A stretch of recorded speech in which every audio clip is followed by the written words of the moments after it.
জীবনে একবারই একজনকে বলেছিলাম, তোমার পায়ে পড়ি আমাকে ছেড়ে যেও না। সে শোনেনি।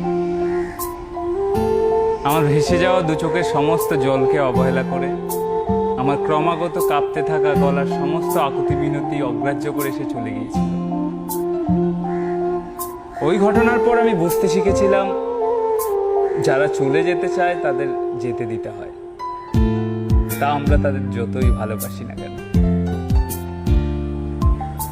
মনে ক্ষোভ পুষে রাখতে নেই, তার দিকে দোষারোপের আঙুল তুলতে নেই, তার সাথে কাটানো মুহূর্তগুলোকে দোষারোপ করতে নেই, কোনো আফসোস রাখতে নেই মনে।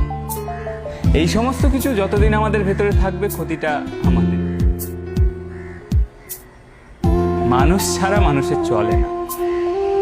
তাই এই একটা জীবন যখন মানুষের জঙ্গলে থাকতেই হবে, একটা জিনিস নিজের মনকে খুব ভালো মতো বুঝিয়ে নিতে হবে।